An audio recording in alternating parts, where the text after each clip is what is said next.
40년을 함께 살았는데 당신이 어떻게 이럴 수가 있어? 40년 그 긴 시간을 당신 같이 무관심한 남자와 살아야 했던 내 입장도 생각해봐. 아내의 말에 저는 숨이 막혔습니다. 그동안 제가 알았던 아내의 모습은 완전히 가짜였던 거죠. 석진이하고는 언제부터 그랬던 거야? 알아서 뭐하게. 당신보다 훨씬 좋은 사람이야. 머리도 좋고 다정하고. 그럼 우리 결혼 생활은 뭐였어? 우리가 함께한 시간들은? 애들 때문에 참고 산 거지. 당신이 돈을 벌어다 주는 동안은 그래도 참을 만했어. 하지만 이제는 더 이상은 못 참아. 안녕하세요, 여러분. 오늘 들려드릴 이야기는 한 노인이 겪은 충격적인 배신의 이야기입니다. 가족과 친구로부터 당한 믿을 수 없는 배신의 이야기를 지금부터 시작하겠습니다. 혹시 구독과 좋아요는 누르셨나요? 여러분의 작은 관심이 저에게는 큰 힘이 되고 용기가 됩니다. 듣고 싶은 이야기나 사연을 댓글에 남겨주시면 재미있게 구성해서 들려드리겠습니다. 오늘도 제 이야기 들으시고 행복한 하루 되시길 바랍니다. 은빛 정담 꼭 기억해 주세요. 예전에는 새벽까지 장부를 붙들고 있어도 아침까지 깊이 잠들 수 있었는데 새벽만 되면 눈이 떠집니다. 70이 넘어가면서 깊은 잠이 점점 짧아졌고 작은 소리에도 금세 눈을 뜨게 되었죠. 점점 새벽잠이 사라지는 게 한 번 깨면 다시 잠들기가 어려웠습니다. 그날도 새벽 2시 무렵이었습니다. 잠이 도통 오지 않아서 부엌으로 내려가 물 한 잔을 마시려고 했습니다. 평소라면 아무 생각 없이 계단을 내려갔을 텐데 그날은 달랐습니다. 부엌에서 희미하게 불빛이 새어나왔습니다. 이 시간에 누가 있을까 싶어 순간 발걸음을 멈췄습니다. 혹시 도둑이라도 든 건 아닐까? 그런 생각이 머리를 스쳤지만 곧 익숙한 목소리가 들려왔습니다. 바로 아내 윤희의 목소리였습니다. 부엌에는 40년을 함께 살아온 아내 윤희와 저와 30년 넘게 동업을 해온 석진이 마주 앉아 있었습니다. 얼핏 보기에 둘 사이의 분위기가 뭔가 심상치 않았습니다. 무언가 은밀하고 조심스러운 그런 대화였죠. 이상하기도 하고 궁금해서 숨을 죽이고 벽에 몸을 바짝 붙이고 들려오는 목소리에 조심스럽게 귀를 기울였습니다. 남편은 정말 꿈에도 모르고 있어요. 그냥 매일 장부만 붙들고 앉아서 숫자나 끄적거리는 답답한 사람이니까. 아내의 목소리였습니다. 하지만 제가 아는 그 따뜻하고 다정했던 아내의 목소리가 아니었습니다. 차갑고 비웃음이 섞인 그런 목소리였죠. 그래도 조심해야죠. 혹시라도 눈치채면 일을 다 망칠 수 있으니까요. 석진의 목소리였습니다. 평소보다 훨씬 조심스럽고 계산적인 말투였습니다. 걱정하지 말아요. 준비가 거의 다 끝났으니까 곧 모든 일이 깔끔하게 마무리될 거예요. 그 사람은 이미 기억도 가물가물하고 판단력도 흐려졌잖아요. 맞아요. 요즘 심각할 정도로 깜빡하는 일이 많아졌으니 설령 무언가 이상하다고 생각해도 누가 믿어주겠어요. 처음에는 대화 내용이 전혀 이해가 안 갔지만 그 대화는 분명히 저에 대한 내용 같았습니다. 이야기를 계속 들어보니 틀림없이 저에 대한 내용이었고 그들은 오랫동안 치밀하게 저를 속여왔었습니다. 그리고 이제는 제 정신 상태까지 문제 삼아 치매 환자로 몰아가려는 계획까지 꾸미고 있었던 거죠. 머릿속이 아득해지고 눈앞이 캄캄해졌습니다. 가슴이 무너져 내렸습니다. 그것은 제 인생을 송두리째 빼앗으려는 치밀한 음모의 한 조각이었습니다. 그때의 충격은 정말 말로 다 할 수가 없습니다. 평생을 함께 살아온 아내의 목소리가 갑자기 낯선 사람의 목소리처럼 들렸습니다. 30년 넘게 제 곁을 지켜온 믿었던 친구의 말이 비수가 되어 제 가슴을 찔렀습니다. 저는 온몸이 떨렸습니다. 손끝부터 발끝까지 모든 것이 떨려서 벽을 짚고 간신히 서 있을 수 있었습니다. 최근 들어 제가 자꾸 깜빡하는 일들, 작은 실수들, 그 모든 것들이 사실은 그들의 계획된 연출이었을지도 모른다는 끔찍한 생각이 들었습니다. 저는 휘청거리며 계단을 올라 방으로 돌아왔습니다. 침대에 앉아서도 가슴이 쿵쾅거렸습니다. 숨을 쉬는 것조차 힘들었습니다. 계속해서 그들의 목소리가 귓가에 맴돌았습니다. 저는 스스로에게 계속 말했습니다. 내가 잘못 들었을 거야. 분명히 잘못 들었을 거야. 하지만 아무리 부정하려 해도 그 목소리들은 너무나 선명했습니다. 보험, 기억, 모든 단어가 제 머릿속에서 맴돌았습니다. 마치 퍼즐 조각들이 하나씩 맞춰지는 것처럼 그동안 이상했던 일들이 하나씩 설명되기 시작했습니다. 오늘 밤은 제 인생을 완전히 두 동강낸 순간이었습니다. 어제까지의 평범했던 일상들이 산산조각이 나버렸습니다. 그리고 최근의 모든 일들이 의심이 되어 모두 떠오르기 시작했습니다. 최근 몇 개월 동안 아내의 수상한 행동들, 30년 지기 석진의 돌변한 태도, 그리고 제 자신도 모르게 깜빡했던 일들의 패턴까지 밤이 깊어갈수록 저는 더 많은 것들을 떠올렸습니다. 모든 것이 우연이 아니었습니다. 치밀하게 계획된 행동이었습니다. 제가 혼란스러워할 때마다 그들은 더욱 친절하게 도와주는 척했고, 제가 무언가 이상하다고 느낄 때마다 그들은 제 나이와 건강을 핑계로 둘러댔습니다. 그리고 깨달았습니다. 제가 지금 느끼는 그 모든 불안감과 의심들이 틀리지 않다는 것을, 제 직감이 옳다는 것을 말입니다. 밤새 뒤척이다가 아침이 밝자마자 저는 아들 정수에게 전화를 걸었습니다. 제 목소리는 떨리고 있었지만 최대한 침착하게 말하려고 노력했습니다. 정수야, 내가 어젯밤에 이상한 얘기를 들었는데 저는 아들에게 모든 것을 털어놓았지만 돌아온 대답은 예상과는 달리 차갑고 싸늘했습니다. 아버지, 요즘 많이 깜빡하시잖아요. 어제도 열쇠를 어디에 뒀는지 몰라서 한참 찾으셨다면서요. 엄마랑 아저씨가 아버지한테 왜 그러겠어요? 정수의 말에 저는 할 말을 잃었습니다. 분명 제가 들은 것은 헛것은 아니었는데 아들은 저를 믿지 못하고 있었습니다. 딸 민정이에게도 전화를 걸어봤습니다. 하지만 반응은 비슷했습니다. 아버지, 요즘 스트레스를 많이 받으시는 것 같아요. 그래서 예민해지신 거 아닐까요? 엄마가 알면 얼마나 속상해 하시겠어요. 아니야. 민정아, 내가 분명히 들었어. 내 엄마와 석진 아저씨가 아버지, 아닐 거예요. 두 분 다 아버지를 얼마나 생각하시는데요. 전화를 끊고 나서 저는 깊은 좌절감에 빠졌습니다. 제가 가장 믿었던 자식들마저 저를 환자 취급하며 믿어주지 않았습니다. 아니, 어쩌면 그들도 이미 아내 편에 서 있는 건 아닐까. 그런 의심까지 들기 시작했습니다. 저는 억울했지만 반박할 수가 없었습니다. 왜냐하면 최근 들어 정말로 사소한 것들을 잊은 적이 여러 번 있었기 때문입니다. 아침에 먹은 약을 또 먹으려 했다가 아내가 말린 적도 있었고, 지갑을 안주머니에 넣고 어디에 뒀는지 몰라서 한참 헤맨 적도 있었습니다. 그런 일들이 실제로 있었기 때문에 제가 들은 진실을 말하기가 더 어려웠습니다. 증거도 없었고 제 기억력에 흠집이 있는 것도 사실이었으니까요. 결국 제 말은 곧장 치매 의심으로 되돌아왔습니다. 아버지, 같이 병원에 가서 검사 한번 받아보죠. 그런 말들만 돌아왔죠. 한참이 지나서야 알게 되었습니다. 이것도 그들의 계획 중 하나였다는 것을. 자식들이 저를 의심하도록 미리 작업을 해놨다는 사실을 말입니다. 생각해보니 최근 몇 개월 동안 아내는 자식들 앞에서 계속 저의 깜빡하는 일들을 언급했습니다. 아버지가 요즘 많이 깜빡하셔서 걱정이야. 어제도 방금 약을 먹고 잊어버리고 또 먹으려고 했어. 이런 식으로 말이죠. 그때는 아내가 저를 염려해서 하는 말이라고 생각했는데 지금 생각해보니 모든 것이 의도적이었습니다.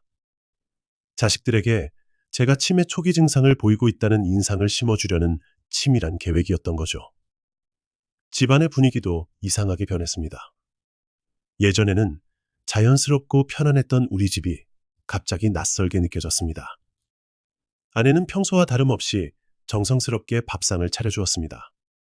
그리고 저를 향해 따뜻한 미소를 지었습니다. 하지만 저는 이제 그 미소의 진짜 의미를 알고 있었습니다. 그 웃음 뒤에 감춰진 속내를 생각하니 분노와 두려움이 한꺼번에 몰려왔습니다. 여보, 오늘은 좀 어때? 컨디션이 괜찮아요? 아내가 다정하게 물어봤지만 저에게는 그 목소리가 어젯밤 들었던 그 차가운 목소리로 들렸습니다. 괜찮아, 괜찮아. 저는 가까스로 애써 침착하게 대답했습니다. 그녀가 저를 바라보는 그 눈빛이 따뜻한 사랑이 아니라 속으로 비웃고 있다는 그런 생각이 머리를 맴돌았습니다. 요즘 깜빡하는 일이 많은 것 같던데 혹시 몸이 어디 불편하신 건 아니죠? 저는 무언가 들킨 것처럼 아내의 말에 무척 당황했습니다. 그날 이후 저는 제 행동 하나하나를 극도로 의식하게 됐습니다. 열쇠를 어디에 두었는지, 약을 먹었는지, 오늘 날짜가 며칠인지. 혹시라도 작은 실수라도 하면 그것이 곧 그들의 말대로 제가 치매라는 증거가 될까봐 두려웠습니다. 하지만 그렇게 의식하고 조심할수록 긴장 때문에 오히려 더 실수가 잦아졌습니다. 가족들의 신뢰가 서서히 무너져가는 모습이 매일 저를 짓눌렀습니다. 집안에서도 감시당하는 느낌이었고 밖에 나가서도 혹시 이상한 행동을 하지 않을까 전전긍긍했습니다. 정말 제가 진짜 환자라도 된 것 같은 착각이 들었습니다. 며칠이 지나서 저는 느낄 수 있었습니다. 이건 우연이 아닌 그들이 오래전부터 치밀하게 계획해온 것 같다고 말입니다. 며칠이 지난 후 저는 한약방 창고를 정리하고 있었습니다. 오래된 약재들과 쓸모 없어진 도구들을 정리하면서 마음도 좀 정리해보려 했죠. 그런데 구석진 곳에서 못 보던 낡은 상자 하나를 발견했습니다. 상자 안에는 여러 가지 서류들과 이상한 장부가 하나가 있었습니다. 장부를 펼쳐보고 깜짝 놀랐습니다. 분명 제 글씨체는 아닌데도 제 이름으로 기재된 곳이 너무 많았습니다. 자세히 살펴보니 거래 내역들도 이상하게 조작돼 있었습니다. 제가 기억하는 실제 거래와는 완전히 다른 내용들이 적혀 있었죠. 그런데 도장은 분명히 제 인장이었습니다. 하지만 저는 이런 서류에 도장을 찍은 기억이 전혀 없었습니다. 이게 대체 뭐지? 페이지를 넘길 때마다 더욱 충격적인 내용들이 나타났습니다. 보험 서류와 부동산 계약서 사본까지 함께 끼워져 있었습니다. 그리고 모든 서류에 제 서명이 들어가 있었습니다. 하지만 아무리 생각해도 저는 이런 계약을 한 적이 없었습니다. 이런 보험에 가입한 적도 없었고 이런 부동산 거래를 한 적도 없었습니다. 도대체 언제 이런 게 만들어진 거지? 순간 저는 온몸에 번개를 맞은 것처럼 전율이 흘렀습니다. 이 모든 서류들이 의미하는 바를 곧 깨달았기 때문이죠. 서류들을 한 장 한 장 더 자세히 살펴보니 더욱 놀라운 사실들이 드러났습니다. 모두 제 재산과 관련된 것들이었습니다. 그리고 모든 서류에는 석진의 이름이 공통으로 들어가 있었습니다. 수혜자로 또는 대리인으로 또는 증인으로. 한 장의 서류를 더 자세히 들여다보니 제가 치매 진단을 받았다는 내용의 진단서까지 있었습니다. 하지만 진단서에 적힌 일자를 아무리 생각해봐도 전 병원에 간 기억이 없었습니다. 순간 저는 머릿속에 무언가 스쳐 지나갔습니다. 애써 부정하려고 했지만 이 모든 게 저를 치매 환자로 만들어서 모든 재산을 합법적으로 빼앗으려는 계획일 수도 있다는 것을. 저는 마음을 진정시키고 서류들을 다시 정리했습니다. 그리고 그것들을 품에 안고 방으로 들어갔습니다. 방 안에 앉아서 다시 한번 서류들을 펼쳐놓고 차근차근 살펴봤습니다. 볼수록 더욱 치밀하고 계획적인 작업이었다는 것이 확실했고 가장 믿었던 이들에게 배신을 당했다는 생각에 울분과 분노가 치밀어 견딜 수가 없었습니다. 머릿속에서는 며칠 전 밤에 들었던 아내와 석진의 대화가 다시 생생하게 울렸습니다. 준비가 거의 끝났으니까 곧 일이 마무리될 거예요. 바로 이것이었습니다. 그들이 말했던 그 서류들이 바로 이것들이었던 거죠. 제가 모르는 사이에 제 모든 재산이 다른 사람들의 손에 넘어가도록 모든 준비가 끝나가고 있었던 것입니다. 그들은 단순히 저를 속이는 정도가 아니라 제 삶 전체를 송두리째 지워버리려 하고 있었던 거죠. 저는 분노와 절망이 동시에 밀려오는 것을 느꼈습니다. 하지만 곧 알 수 없는 안도감도 밀려왔습니다. 제가 정신이 나간 게 아니었으니까요. 하지만 이 증거들을 가지고 어떻게 사용해야 할지 고민이 됐습니다. 자식들은 이미 저를 믿지 않고 있었고 주변 사람들 대부분이 아내와 석진의 편에 서 있는 것 같았습니다. 분명 이것들은 그들의 범죄를 증명할 수 있는 결정적인 증거였지만 저 혼자서는 어떻게 해야 할지 막막했습니다. 그로부터 며칠이 더 지난 후 저는 또다시 충격적인 사실을 듣게 되었습니다. 며칠 후 우연히 아내가 누군가와 통화하는 내용을 엿듣게 되었습니다. 네, 그렇게 해주세요. 요즘 정말 이상한 행동들을 많이 해서 가족들도 다 걱정하고 있어요. 가끔 폭력적으로 변해서 누군가를 해칠까봐 그것도 너무 염려스러워요. 병원에 데려가려고 해도 본인이 완강하게 거부해서 어떻게 해야 할지. 전화 내용을 들으며 저는 온몸에 소름이 돋았습니다. 제가 이상한 행동을 한다는 증언들을 차근차근 모으고 있었고 의사와 상담하여 어떻게 하면 제가 전문적인 도움을 받을 수 있을지 의논하고 있었습니다. 주변 사람들 증언도 다 준비되어 있고 최근에 깜빡하는 일들도 다 기록해뒀어요. 아내의 목소리는 마치 업무를 보고하는 듯 아무 감정이 없는 목소리였습니다. 40년을 함께 산 멀쩡한 남편을 위해 치료 방법을 알아보는 그런 일을 마치 일상적인 업무처럼 처리하고 있었던 거죠. 더 놀라운 것은 그 다음 대화였습니다. 만약 본인이 계속 거부하면 어떻게 해야 하나요? 그리고 치료를 받으면서 충격을 받으면 상태가 더 안 좋아질 수도 있다고 하던데 당분간은 가족들과의 만남을 제한하는 게 좋을 것 같아서요.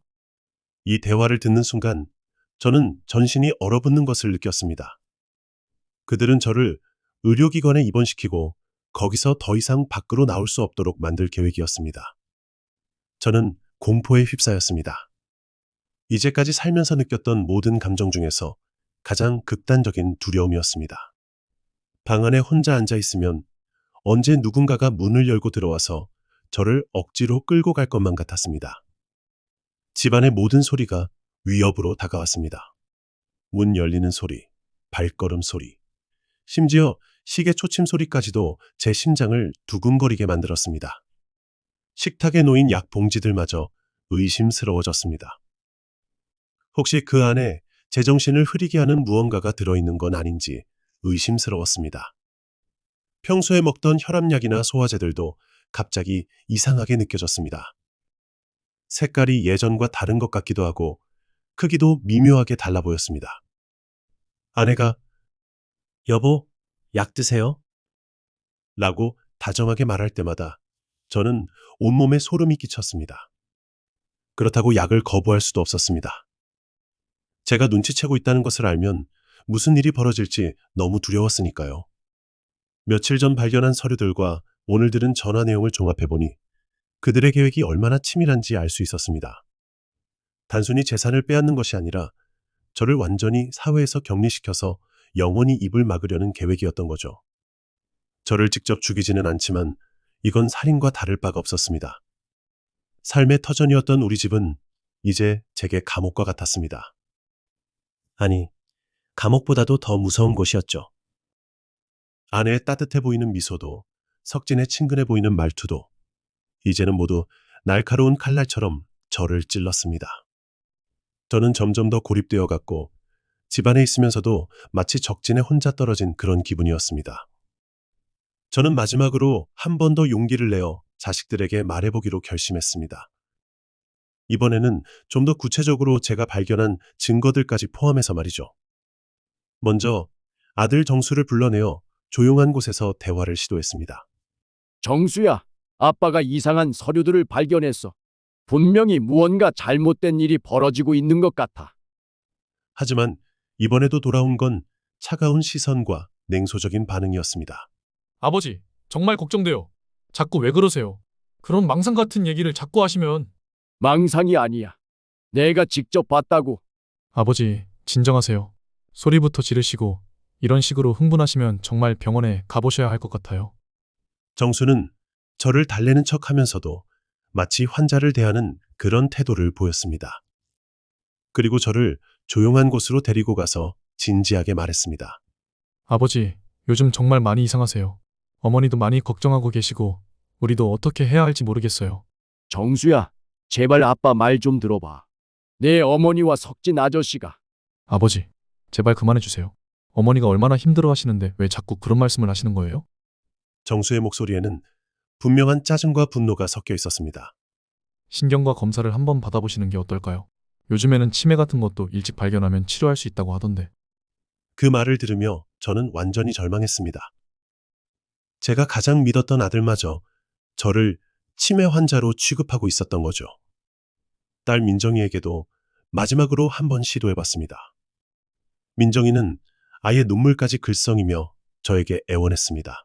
아버지, 왜 이러세요? 엄마가 얼마나 상처받으실지 생각해보세요. 평생을 아버지만 바라보고 살아오신 분인데. 민정아, 내가 진짜 거짓말하는 것 같니? 정말로 이상한 일들이 벌어지고 있다니까. 아버지, 제발요. 엄마 좀 그만 괴롭히세요. 엄마도 나이가 드셨는데 이런 스트레스 받으시면 어떡해요? 민정이의 말을 들으며 저는 완전히 무너져 내렸습니다. 자식들은 오히려 저를 가해자로 보고 있었던 거죠. 저는 사무치게 외로움이 느껴졌습니다. 제가 말하면 말할수록 더욱 이상한 사람으로 여겨질 뿐이었습니다. 그날 밤 방 안에 홀로 앉아 있으면서 저는 세상에 대한 배신감을 느꼈습니다. 창밖을 바라보며 이런 생각이 들었습니다. 내가 정말 미친 건 아닐까? 정말로 치매에 걸린 건 아닐까? 하지만 그 순간에도 제 마음 깊은 곳에서는 분명한 목소리가 들려왔습니다. 아니다. 나는 미치지 않았어. 내가 본 것들, 들은 것들, 모두 진짜다. 저는 목소리를 잃은 사람처럼 가슴만 치며 밤을 지새웠습니다. 눈물도 나오지 않았습니다. 너무 절망적이어서 울 기력조차 없었던 거죠. 하지만 그때부터였습니다. 오기가 생겼죠. 아무도 저를 믿어주지 않는다면 나 혼자라도 끝까지 진실을 찾아내겠다는 각오가 생겼습니다. 더 많은 증거들을 찾기 위해 그들의 행동을 관찰하기 시작했습니다. 며칠을 관찰하면서 저는 더욱 충격적인 사실들을 발견했습니다. 아내가 몰래 만나는 사람들이 더 있었고 그들과 나누는 대화 내용도 더욱 구체적이었습니다. 어느 날 밤 아내가 또 다른 전화 통화하는 것을 엿들었습니다. 며칠 안에 모든 처리가 완전히 끝날 거예요. 그러면 바로 전원 치료를 받을 수 있을 거고 걱정하지 마세요. 이미 담당 상담사와도 다 얘기가 끝났어요. 소견서는 언제든 나올 수 있어요. 이 마지막 말을 들었을 때 저는 정말로 온몸이 얼어붙는 것을 느꼈습니다. 이제 저는 시간이 얼마 남지 않았다는 것을 깨달았습니다. 하지만 여전히 저 혼자서는 어떻게 할 도리가 없었습니다.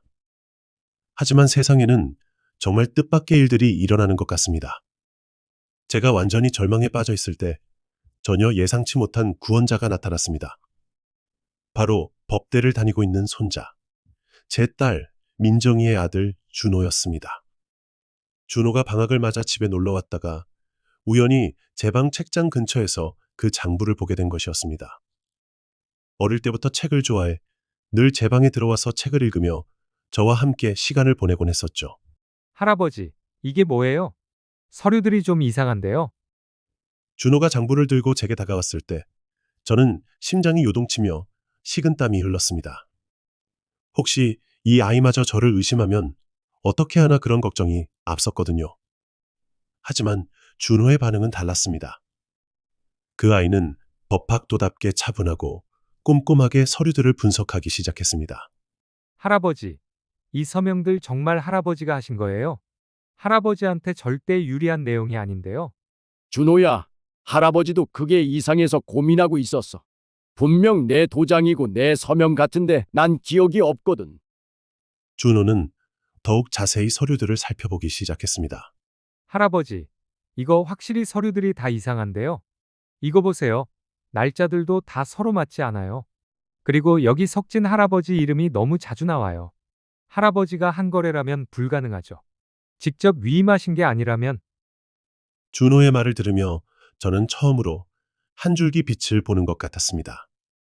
드디어 저를 믿어주는 사람이 나타난 거였죠. 준호야, 너는 정말 할아버지가 이상한 게 아니라고 생각하니? 네, 할아버지. 이건 제가 봐도 너무 이상해요. 할아버지가 이상하게 생각하시는 게 당연한 거죠.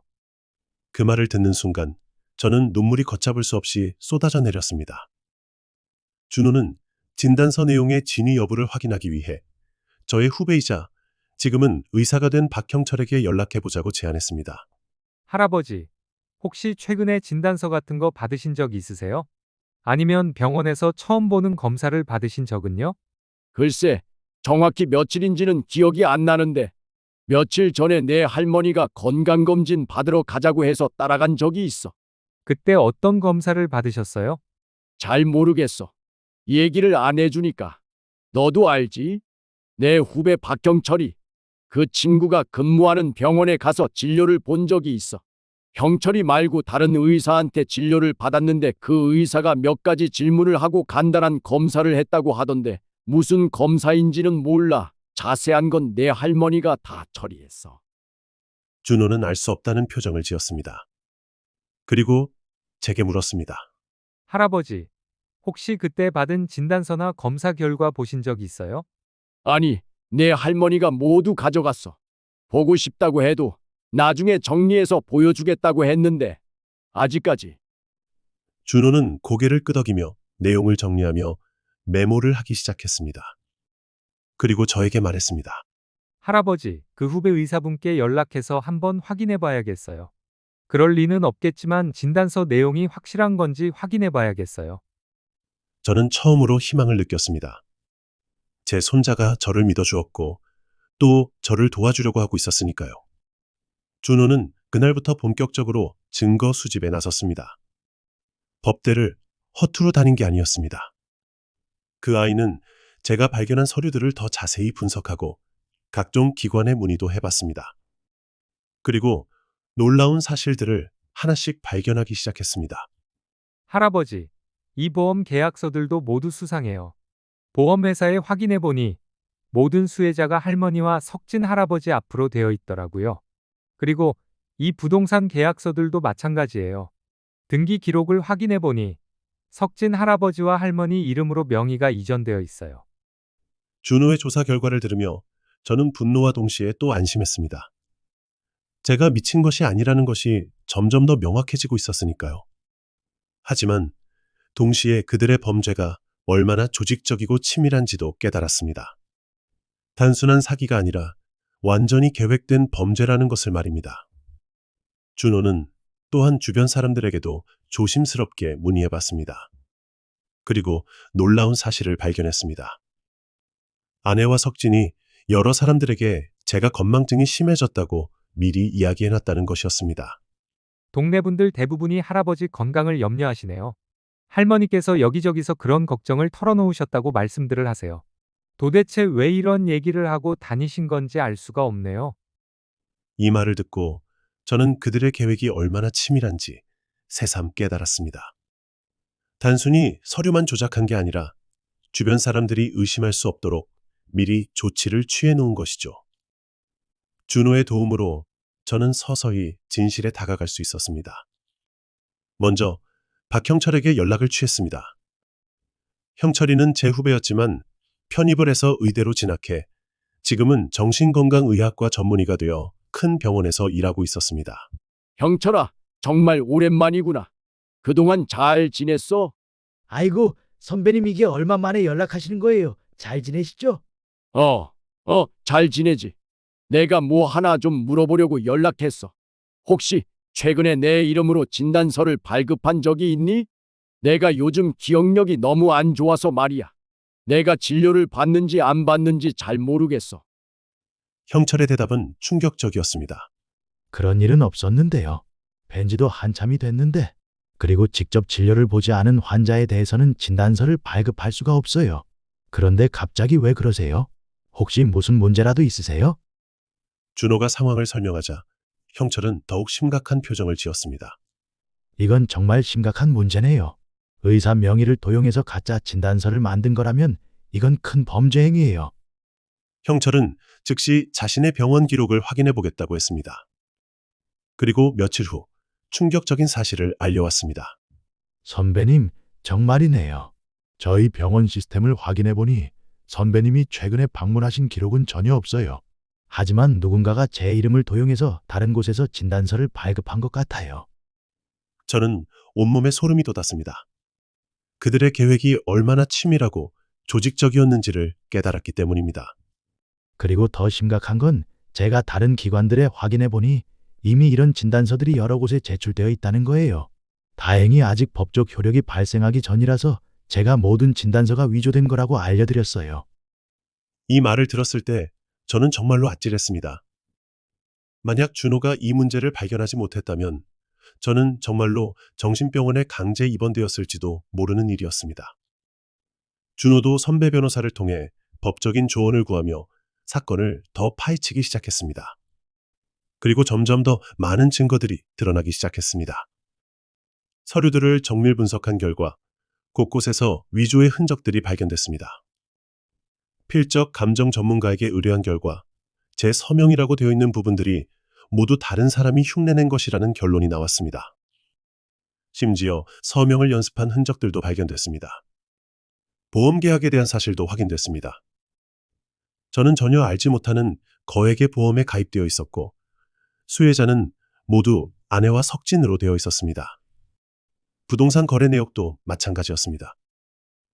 제 명의로 여러 건의 매매 계약이 진행되고 있었는데 저는 그 어떤 것도 아는 것이 없었습니다. 더욱 충격적인 건 이 모든 일들이 최근 몇 년 동안 조금씩 진행되어 왔다는 사실이었습니다. 아마도 제가 나이가 들면서 기억력이 조금씩 떨어지기 시작한 것을 이용해서 차근차근 계획을 실행해 온 것 같았습니다. 준호는 또한 그들이 사용한 수법들을 자세히 분석했습니다. 제가 병원에 갔을 때 실제로는 간단한 건강검진만 받게 하고 제 후배 이름을 이용해서 가짜 진단서를 만들어낸 것이었습니다.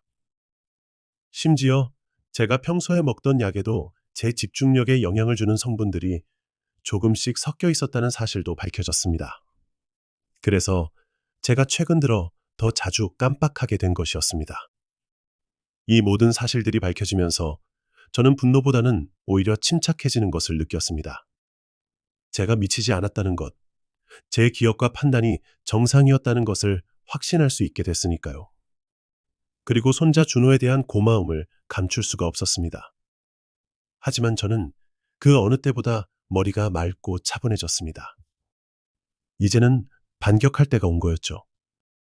그동안 느꼈던 모든 분노와 모멸감이 이제는 저를 움직이게 하는 강력한 힘으로 바뀌었습니다. 준호와 형철, 그리고 변호사의 도움을 받아 저는 경찰서에 정식으로 고발장을 접수하기로 마음먹었습니다. 드디어 모든 준비가 완료됐습니다. 충분한 증거와 전문가들의 증언, 그리고 법적 근거까지 모든 것이 갖춰진 상태였습니다. 경찰에 신고하기 전에 저는 마지막으로 아내와 직접 대면하기로 결심했습니다. 윤희야, 우리 얘기 좀 하자. 아내는 평소와 다름없이 다정한 미소를 지으며 제 앞에 앉았습니다. 여보, 무슨 일이에요? 표정이 좀 심각해 보이는데. 윤희야, 그만해. 이미 다 알고 있어. 그 말을 하는 순간 아내의 표정이 미묘하게 변했습니다. 하지만 여전히 모르는 척 연기를 계속했습니다. 여보, 뭘 안다는 거예요? 무슨 얘기인지 잘 모르겠는데. 석진이와 함께 새벽에 나눈 얘기도 들었고 위조된 서류들도 모두 찾았어. 그리고 가짜 진단서까지 다 확인했어. 아내의 얼굴이 순간적으로 창백해졌습니다. 하지만 곧 다시 진정하며 말했습니다. 여보, 또 그런 이상한 소리를 하는 거예요? 점점 더 심해지는 것 같아서 걱정이네.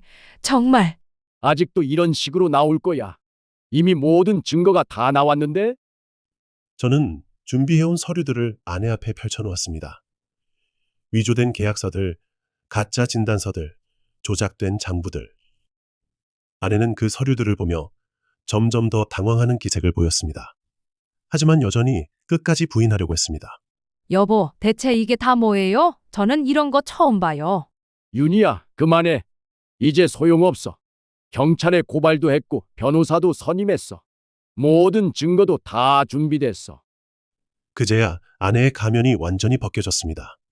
그동안 숨겨왔던 진짜 모습이 드러난 거죠. 이건 어떻게 찾아낸 거예요? 아내의 목소리가 갑자기 완전히 달라졌습니다. 그동안 들어왔던 따뜻하고 다정한 목소리가 아니었습니다. 차갑고 계산적이며 심지어 조금은 경멸하는 듯한 그런 목소리였습니다. 40년을 함께 살았는데 당신이 어떻게 이럴 수가 있어? 40년 그 긴 시간을 당신 같이 무관심한 남자와 살아야 했던 내 입장도 생각해봐. 아내의 말에 저는 숨이 막혔습니다. 그동안 제가 알았던 아내의 모습은 완전히 가짜였던 거죠. 석진이하고는 언제부터 그랬던 거야? 알아서 뭐하게. 당신보다 훨씬 좋은 남자야. 머리도 좋고 다정하고. 그럼 우리 결혼 생활은 뭐였어? 우리가 함께한 시간들은? 애들 때문에 참고 산 거지. 당신이 돈을 벌어다 주는 동안은 그래도 참을 만했어. 하지만 이제는 더 이상은 못 참아. 저는 더 이상 들을 수가 없었습니다. 40년간의 결혼 생활이 모두 거짓이었다는 충격적인 현실을 받아들이기 어려웠거든요. 그럼 그냥 이혼을 하면 되지. 왜 날 속이고 재산을 빼앗으려고 한 거야? 이혼하면 재산 분할 때문에 복잡해지잖아. 내 불륜이 드러나면 또 불리해지고. 이렇게 하는 게 깔끔하고 확실해. 아내는 마지막까지도 뉘우치는 기색 없이 차갑게 말했습니다. 마치 이 모든 것이 당연한 일이라는 듯이 말이죠.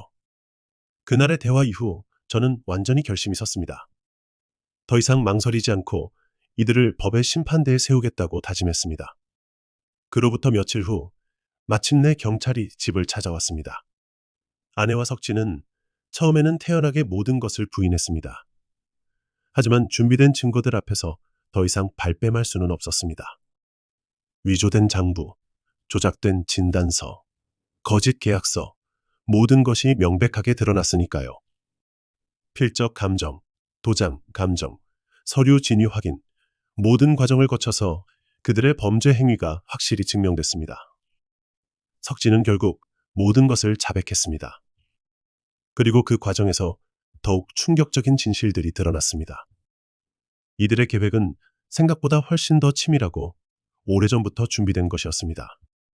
제 재산을 모두 빼앗은 후에 저를 정신병원에 입원시키고 그 사이에 모든 것을 처분해버릴 계획이었던 거죠. 더 놀라운 것은 그들이 제 자식들에게도 거짓 정보를 계속 흘려보냈다는 사실이었습니다. 정수와 민정이가 저를 의심하게 된 것도 모두 아내의 치밀한 계획 때문이었던 거죠. 아내는 자식들에게 지속적으로 제가 이상한 행동을 한다고 얘기했고, 심지어 없는 일까지 만들어내서 얘기했다고 합니다.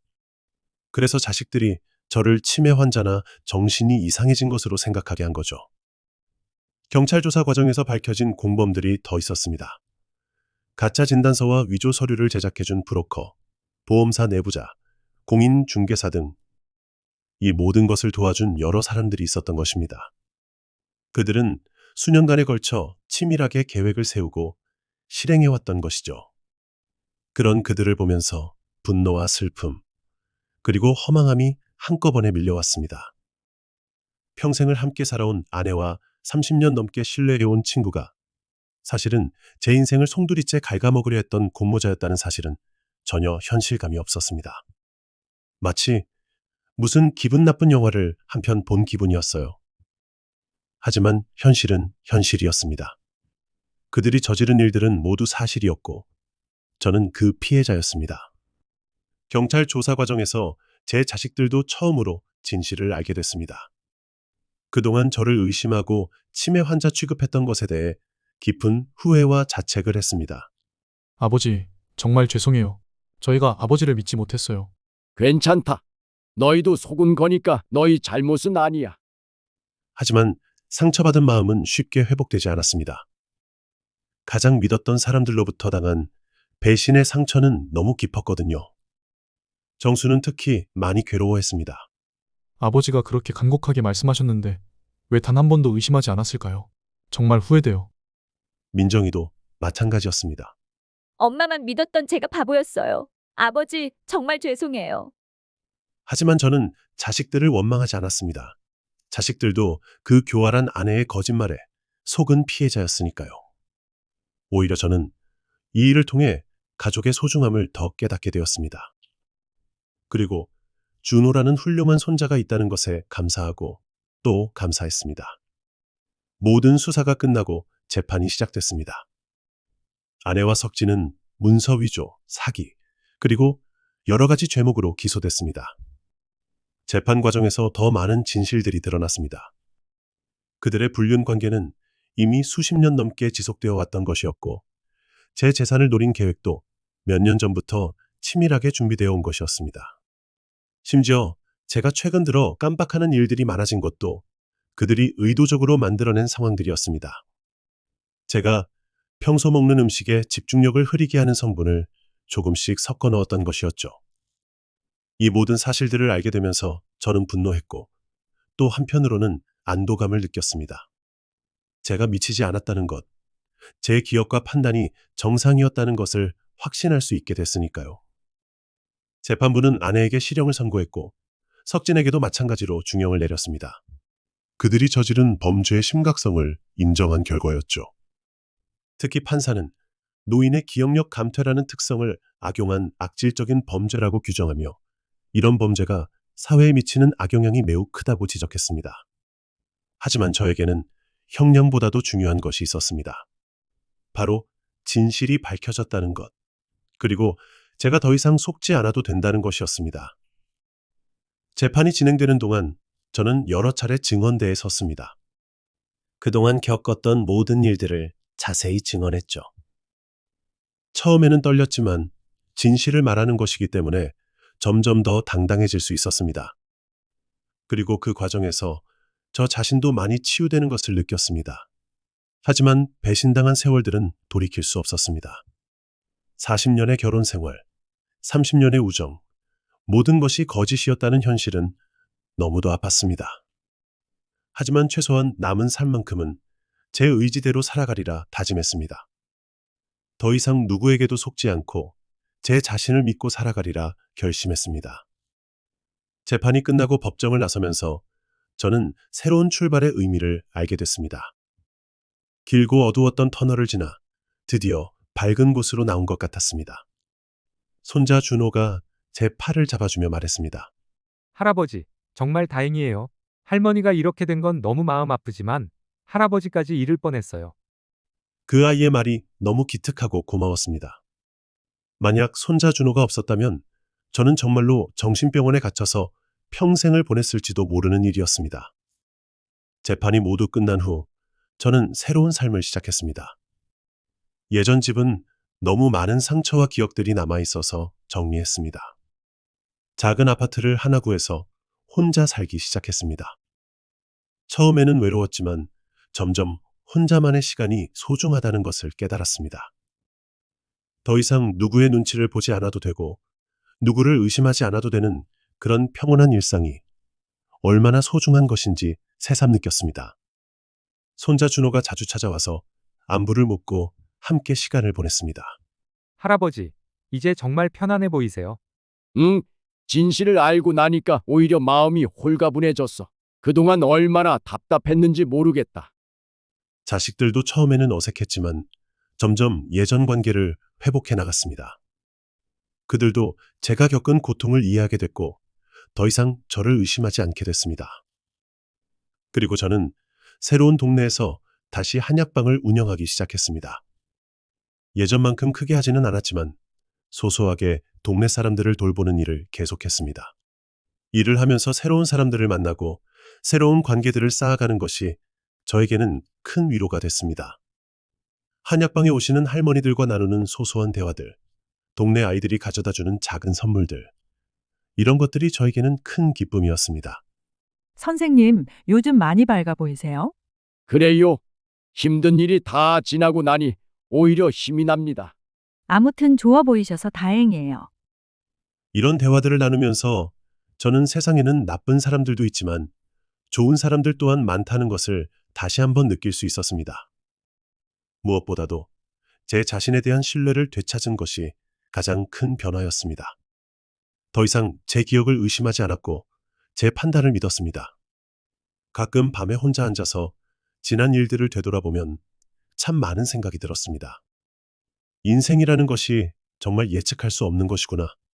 가장 믿었던 사람들이 가장 큰 상처를 줄 수도 있구나. 하지만 동시에 이런 생각도 들었습니다. 그래도 진실은 결국 밝혀지는구나. 요즘 저는 새로운 취미도 생겼습니다. 동네 복지관에서 하는 서예 교실에 다니기 시작했는데 붓으로 한자 한자 써 내려가는 것이 마음을 차분하게 만들어줍니다. 서예 교실에서 만난 다른 어르신들과도 좋은 관계를 맺고 있습니다. 각자 다양한 인생 경험을 가지고 계시는데 그 이야기들을 들으면서 많은 것을 배웁니다. 인생에는 여러 가지 시련이 있지만 결국 이겨낼 수 있어요. 중요한 건 포기하지 않는 거죠. 이런 대화들을 나누면서 저는 제가 겪은 일이 특별한 것이 아니라는 것을 깨달았습니다. 많은 사람들이 각자의 방식으로 어려움을 이겨내고 살아가고 있었던 거죠. 그리고 무엇보다도 저는 이제 제 이야기를 다른 사람들에게 들려주고 싶다는 생각을 하게 됐습니다. 혹시 저와 비슷한 상황에 놓인 분들이 있다면 포기하지 말고 끝까지 진실을 찾아보라고 말하고 싶습니다. 기억력이 예전만 못하다고 해서 모든 판단력을 잃은 것은 아닙니다. 나이가 든다는 것은 약해지는 것이 아니라 더 많은 경험과 지혜를 가지게 되는 것입니다. 저는 70이 넘은 나이에 이런 큰 시련을 겪었지만 오히려 그 시련을 통해 더욱 강해질 수 있었습니다. 진실은 때로는 아프고 때로는 받아들이기 어렵습니다. 하지만 그럼에도 불구하고 진실을 아는 것이 거짓 속에서 사는 것보다는 훨씬 낫습니다. 저는 40년 동안 거짓 속에서 살았지만 이제 남은 시간만큼은 진실 속에서 살아가고 있습니다. 그리고 그것만으로도 충분히 행복합니다. 얼마 전 저는 우연히 옛날 사진들을 정리하다가 아내와 함께 찍었던 결혼 사진을 발견했습니다. 젊은 시절의 우리 모습을 보며 복잡한 감정이 들었습니다. 그때의 웃음은 진짜였을까? 아니면 그때부터 이미 거짓이었을까? 하지만 이내 그런 생각을 멈췄습니다. 과거를 되돌아보며 괴로워하는 것보다는 현재와 미래에 집중하는 것이 낫다고 판단했기 때문입니다. 그 사진들을 정리하면서 저는 깨달았습니다. 비록 배신당했지만 그 시간들이 모두 헛된 것은 아니었다는 것을. 그리고 무엇보다 이 모든 시련을 통해 더욱 단단한 사람이 될 수 있었습니다. 요즘은 지역 사회복지관과 연계해서 노인 상담 프로그램에도 참여하고 있습니다. 비슷한 어려움을 겪는 분들에게 조금이나마 도움이 되고 싶어서입니다. 선생님 같은 분이 계셔서 정말 든든해요. 선생님, 이야기를 들으니까 용기가 나요. 이런 말씀들을 들을 때마다 제가 겪은 고통이 헛되지 않았다는 생각이 듭니다. 건강관리에도 더욱 신경을 쓰고 있습니다. 규칙적인 운동과 올바른 식습관으로 앞으로도 오래오래 건강하게 살고 싶습니다. 아직 해야 할 일들이 많이 남아있으니까요. 그리고 모든 분들에게는 서로를 믿고 도우며 살아가는 따뜻한 사회를 만들어 가자고 제안하고 싶습니다. 혼자서는 해결할 수 없는 일들도 함께하면 가능합니다. 저는 앞으로도 계속해서 제가 할 수 있는 일들을 찾아가며 살아갈 것입니다. 이 긴 이야기를 끝까지 들어주신 모든 분들께 진심으로 감사드립니다. 앞으로도 서로를 믿고 도우며 진실과 정의가 승리하는 세상을 만들어 나갑시다. 여러분 모두 고맙습니다.